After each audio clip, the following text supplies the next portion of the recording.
आज हम लोग करेंगे कंज्यूमर बिहेवियर का, हमारा सब्जेक्ट खत्म होने वाला है। आज हम 4th यूनिट करने वाले हैं, उसकी लास्ट यूनिट, ठीक है।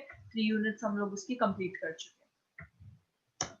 4th यूनिट है basically consumer decision making process. सबसे पहले कंज्यूमर डिसीजन मेकिंग क्या होता है? जब एक कंज्यूमर किसी भी चीज को लेकर, अपने किसी भी प्रोडक्ट को खरीदने को लेकर जब वो कोई डिसीजन लेता है तो उससे रिलेटेड जितने भी फैक्टर्स उसमें आते हैं उन सबको हम इसमें डिस्कस करेंगे। Consumer making is a process through which the customer select most appropriate product out of the several alternatives। एक जो कंज्यूमर डिसीजन मेकिंग प्रोसेस है, ये क्या होता है? ये इस प्रोसेस के अंदर जो कस्टमर है वो सिलेक्ट करता है कि उसे किस प्रोडक्ट को खरीदना है, या फिर उसके क्या क्या ऑल्टरनेटिव्स में से वो एक बेस्ट चीज को चूज करता है, ठीक है। फॉर एग्जाम्पल, एक टूथपेस्ट खरीदना है तो वो शॉपकीपर के पास गया, शॉपकीपर ने उसके पास 4 से 5 तरीके के टूथपेस्ट रख दिए। अब उसमें से जब वो कंज्यूमर बेस्ट को चूज करेगा, वो होगा कंज्यूमर डिसीजन मेकिंग, ठीक है। बात करते हैं कि इसकी जो प्रोसेस है उसमें क्या क्या स्टेप्स आते हैं। सबसे पहले नीड या फिर problem recognisation. Need recognisation basically सबसे पहले जिसको अगर कुछ खरीदना है तो पहले क्या हमें जरूरत फील होती है किसी चीज की। अगर हमारे घर पे खाना नहीं है तभी हम खाना खरीदने के लिए जाएंगे, तो सबसे पहले हम लोग नीड को रिकॉग्नाइज करते हैं कि किस चीज की जरूरत है हमें, ठीक है। तो फर्स्ट स्टेप इसमें यही है।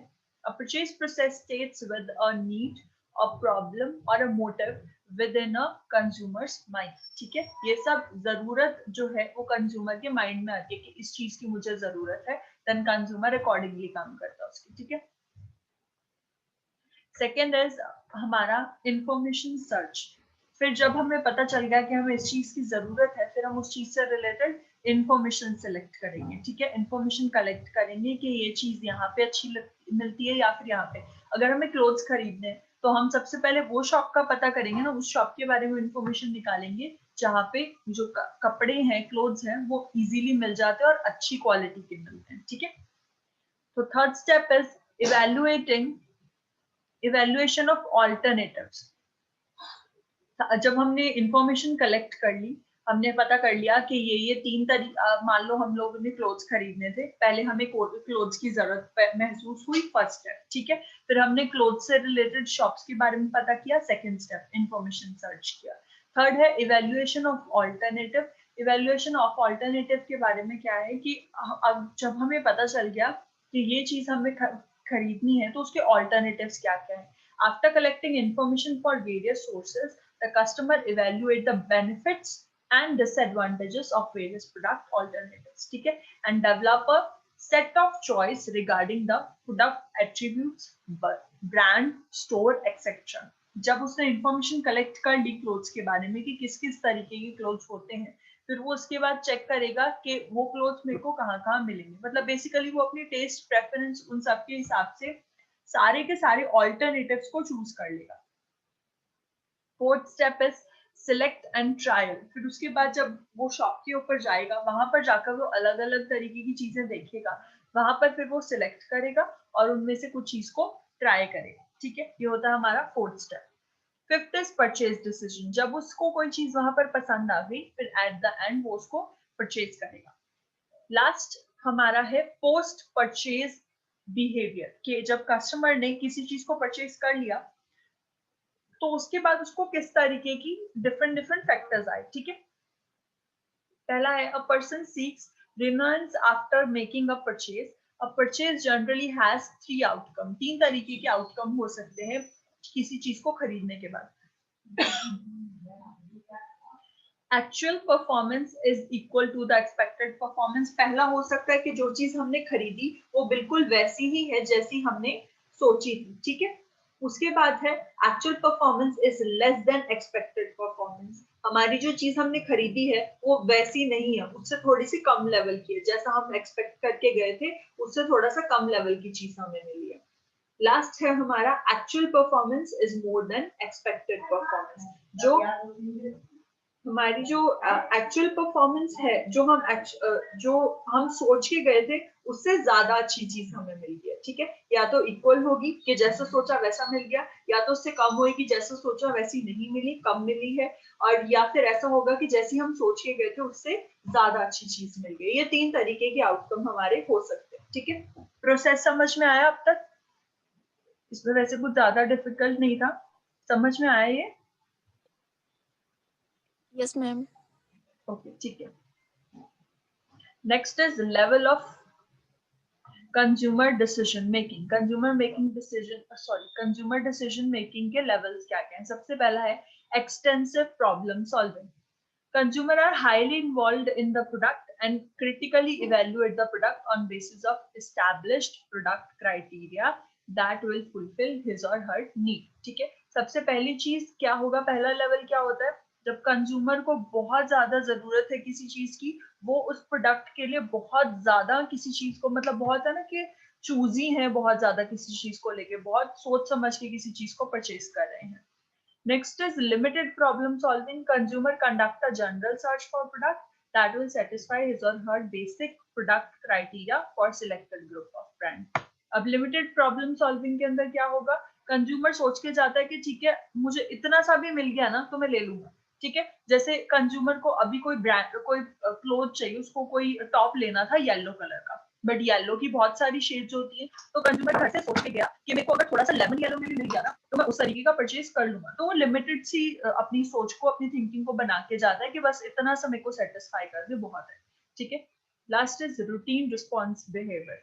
The consumer has very low involvement in product, he select any brand और product that fulfil the basic need. अब ये इस तरीके के कंज्यूमर कौन से होते हैं? ये वो कंज्यूमर्स होते हैं जो ज्यादा प्रोडक्ट्स के बारे में सोचते नहीं है, ब्रांड्स के बारे में नहीं सोचते हैं, बस उनको जो चीज मिल गई वो उसमें खुश है। ठीक है, उनको ये नहीं है कि ये इसी ब्रांड का होना चाहिए या फिर इसी कलर का होना चाहिए। रूटीन रिस्पॉन्स बिहेवियर वो लोग होंगे, इसमें वो सब कंज्यूमर्स आएंगे जिनको कोई फर्क नहीं पड़ता ब्रांड से, क्वालिटी से, किसी भी चीज से, बस उनकी नीड फुलफिल होनी चाहिए। ठीक है, अब आते हैं 4 मॉडल्स। अब कंज्यूमर डिसीजन मेकिंग मॉडल्स जो हैं ये बहुत सारे हैं, बट जो हम यहाँ पे करने वाले हैं,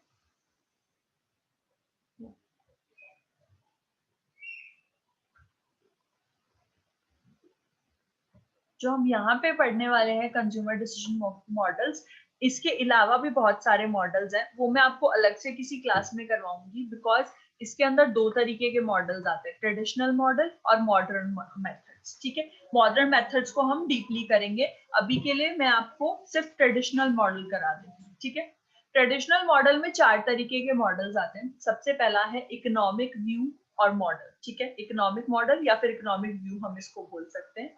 पहला मॉडल जो है ये क्या अज्यूम करता है? This model assume that a consumer is a rational person. जो कंज्यूमर है वो रैशनल पर्सन है, यानी वो किसी को लेकर पार्शियल नहीं है, अपने दिमाग से चीजों को सोचता है और खुद परचेज करता है, किसी से इन्फ्लुएंस नहीं होता, रैशनल उसको बोलते हैं। ठीक है, and he takes rational decision, और वो उसी तरीके के डिसीजन लेता है, किसी से इन्फ्लुएंस होकर कुछ काम नहीं कर रहा।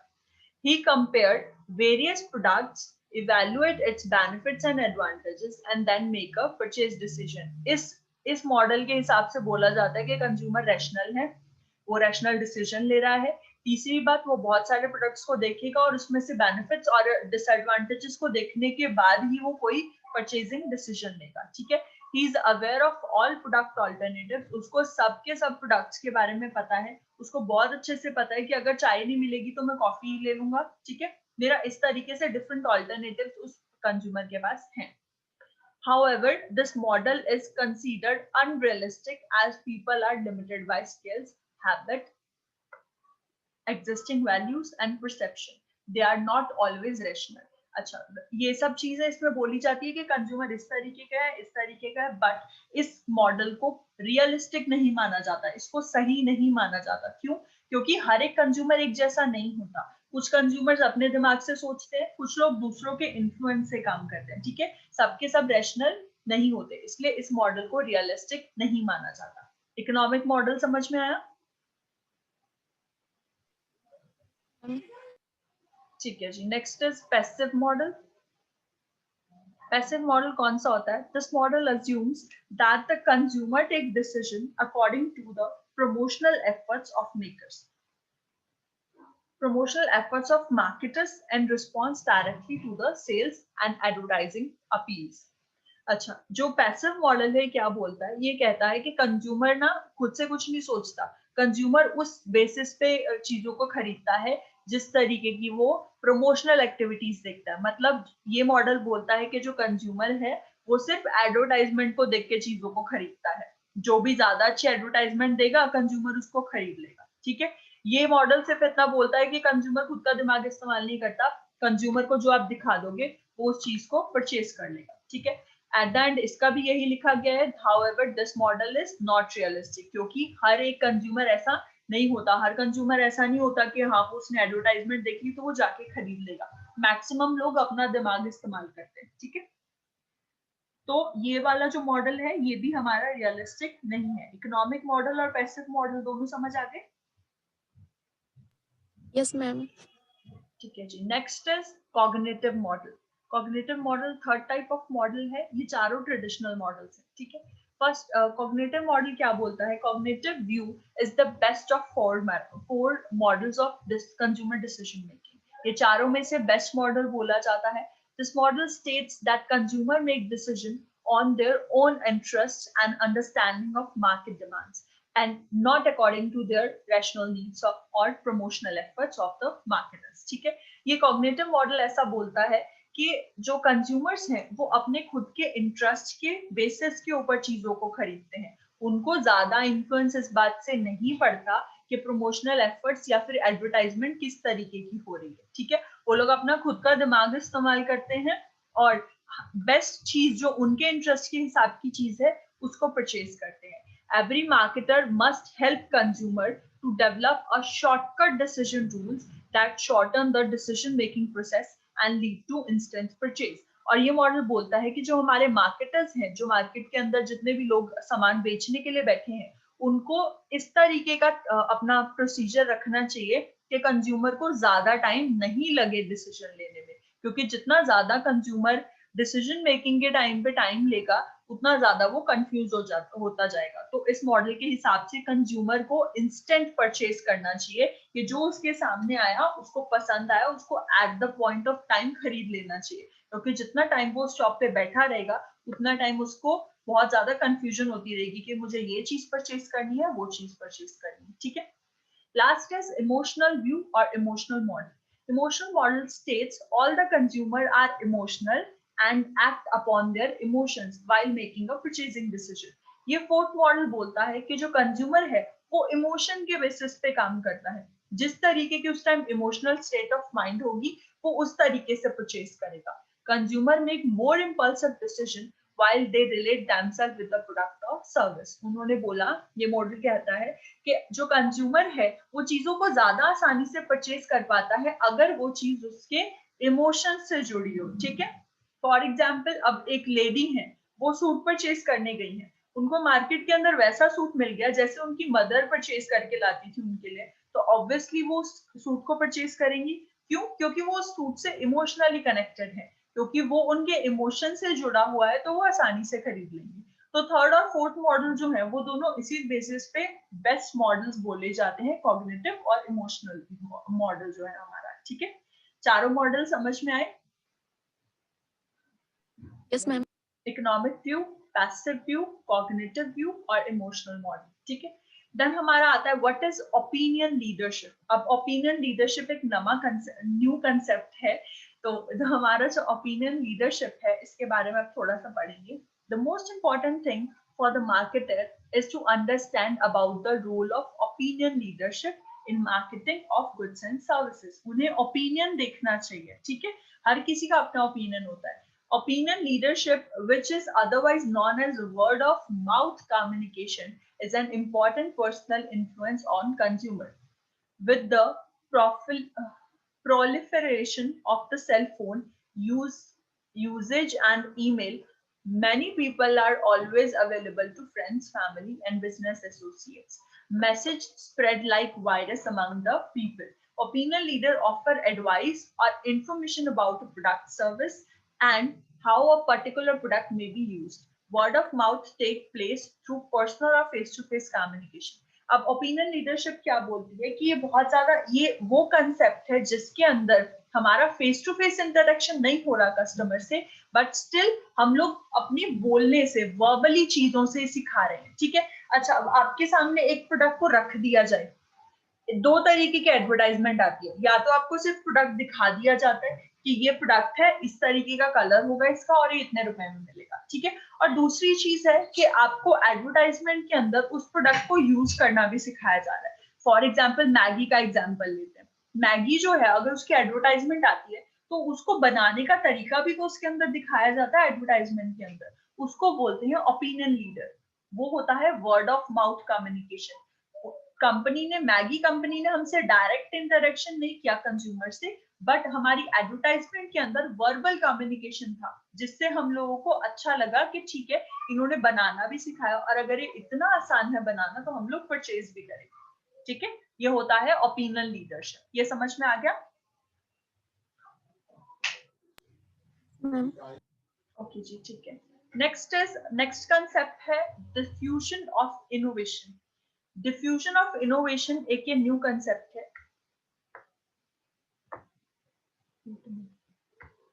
हाँ जी। Diffusion of innovation is a process by which new products are adopted by their intended audience. ठीक है, ये वो प्रोसेस है जिसके अंदर नया प्रोडक्ट जो है वो मार्केट में इंट्रोड्यूस हुआ और जिन लोगों को वो नया प्रोडक्ट चाहिए था, पहले से डिमांडेड था उन लोगों के बीच में, वो उसे परचेज कर लेंगे, ठीक है। It allows designer and marketers to examine why it is that some inferior products are successful when some superior products are not.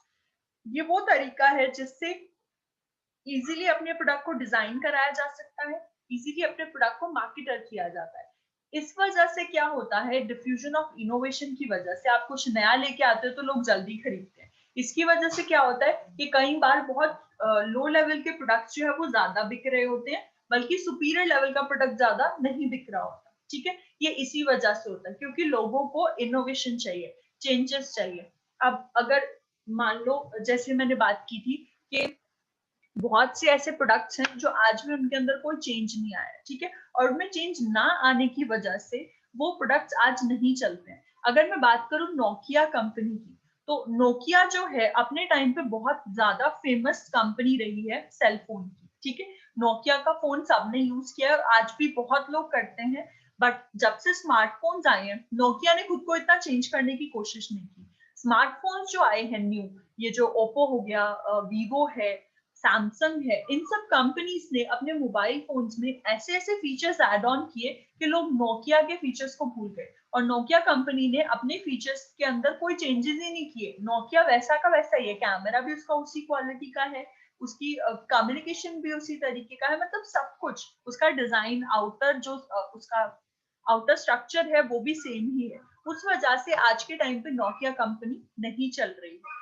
यही जरूरत है मार्केट के अंदर, बेसिकली आपको इनोवेशन की जरूरत होती है। जितना आप नई चीज लेके आओगे लोग उतना ज्यादा खरीदते हैं, तो ये एक बहुत इंपॉर्टेंट कंसेप्ट है, ठीक है। अब प्रोसेस ऑफ डिफ्यूजन देख लेते हैं कि प्रोसेस ऑफ डिफ्यूजन क्या होता है। रॉजर ड्रॉ ने Ryan and Gross worker to deliver a 5-stage process for diffusion of innovation. इन लोगों ने ये 5 स्टेप्स बताए थे डिफ्यूजन ऑफ इनोवेशन के, कुछ नया लेके आने के। पहला स्टेप है इसका नॉलेज। नॉलेज हर चीज की जरूरत है। अगर जो सैमसंग कंपनी थी उसने सबसे पहले आके क्या चीज नोटिस की कि लोगों को नोकिया के अंदर सिर्फ और सिर्फ कॉल करना, कॉल सुनना, मैसेज टेक्स्ट कर देना, इसके अलावा एक दो फोटोग्राफ्स खींच लेना, ठीक है, बस यही चीजें थी। तो सैमसंग ने सबसे पहले नॉलेज कलेक्ट किया कि क्या क्या चीजें इस टाइम मार्केट में अवेलेबल है और क्या चीजें अवेलेबल नहीं है, ठीक है। फर्स्ट स्टेप है knowledge. The first step is diffusion of innovation is knowledge. ठीक है, this is the point at which the would-be adopter is first exposed to the innovation itself. ठीक है, इस केस में क्या होता है कि जो हमारा पर्सन है जिसके लिए हम नया प्रोडक्ट लेके आ रहे हैं उससे रिलेटेड हम लोग इंफॉर्मेशन कलेक्ट करते हैं। They don't know, they do not have enough information to make a decision to purchase on and have not yet been successfully inspired to move out more. 2 minutes please.